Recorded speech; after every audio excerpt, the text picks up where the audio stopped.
যদি ওপৰৰ পৰা পানী ঢালি পেলাই তলৰ পৰা গছটো যদি কাটি দিয়ে, এফালে উচ্ছেদৰ জাননী দি ভয় দেখুৱাই আছে, একে সময়ত আপুনি কৈ আছে যে আমি হজ ভৱন বনাই দিম। প্ৰমোদ বড়ো ডাঙৰীয়া এইখিনি জনা উচিত যে কোনো দিন দৰিদ্ৰ যাৰ অন্ন বস্ত্ৰ বাসস্থান হওক তেওঁ কেতিয়াও হজত নাযায়। যিখন ঘৰৰ পৰা মাক দেউতাক ভাই ভনী ল'ৰা ছোৱালী সকলো ভাৰতীয় মাজৰ পৰা এজন মানুহক উঠাই লৈ ডিটেনশ্যন ভৰাই দিয়া হ'ল, সেইটো পৰিয়াল কিমান শান্তিত আছে সেইটো আপুনি নিজে বুজিব। তেওঁলোকক উচ্ছেদৰ জাননী দিয়া হৈছে, তেওঁলোক কিমান শান্তিত আছে তেওঁলোকক সুধিলে আপোনালোকে বুজিব। NDPৰ ভাইসকল, সেইসকল যিসকলে আজিৰ তাৰিখত জেলত আছে, সেই পৰিয়ালবিলাকক যাই সোধক যে শান্তি আচলতে কি বস্তু। তাতকৈ যদি আমাৰ ডি বৰ্ডাৰৰ সমস্যাটো সমাধান কৰিলেহেঁতেন, যিটো প্ৰমোদ বড়োৱে নিজৰ ইস্তাহাৰত কৈছিল যে আমি মুছলমানৰ NRC লেপটপ বা ডি বৰ্ডাৰ যিসকল আইনী সাহায্য দিব লাগে আমি প্ৰদান কৰিম, ক'ত দি আছে? আজি ডেইলি দেখোন আমাৰ BTCৰ পৰা ডি বৰ্ডাৰৰ নামত FTৰ দ্বাৰাই যিসকল মানুহক সংযুক্ত হিচাপে তেওঁলোকক বিদেশী হিচাপে ডিক্লেয়াৰ দিয়া হ'ল, সেইসকলক দেখোন ধৰি লৈ পেলাই বাংলাদেশত পুছবেক কৰাৰ পৰিকল্পনা কৰি আছে। সেইটো কোনে কৰি আছে? এইটো কেবিনেট মিনিষ্টাৰ কোন? ইজি ব্ৰহ্ম কেবিনেট মিনিষ্টাৰ আছে।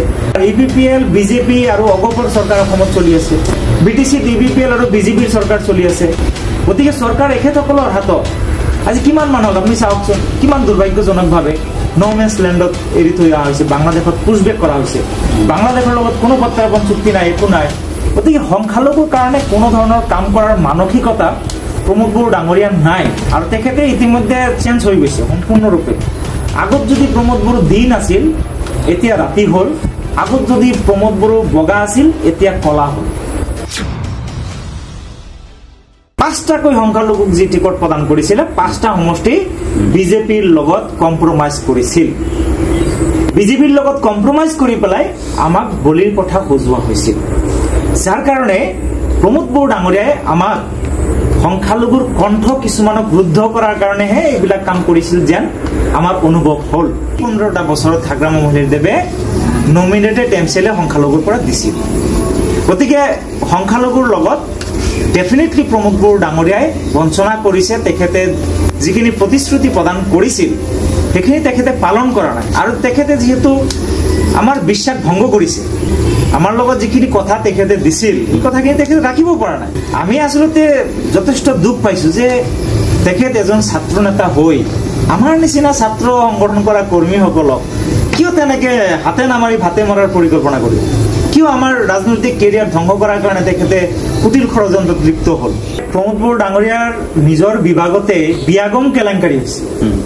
কিমান নাম্বাৰ গাড়ী লৈ পেলাই টকা ৰিচিভ কৰিছে, কোনজন ব্যক্তিয়ে ৰিচিভ কৰিছে, কেইটা বজাত ৰিচিভ কৰিছে, তাৰ ভিডিঅ' ৰেকৰ্ডিং, তাৰ মানে অডিঅ' ৰেকৰ্ডিং সকলো মজুত থকা বুলি কোৱা হৈছে।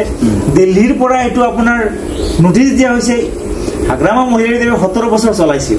কেতিয়াবা শুনিছেনে যে দিল্লীৰ পৰা এটা কাগজ আহিছে হাগ্ৰামা মহিলাদেৱৰ ওপৰত?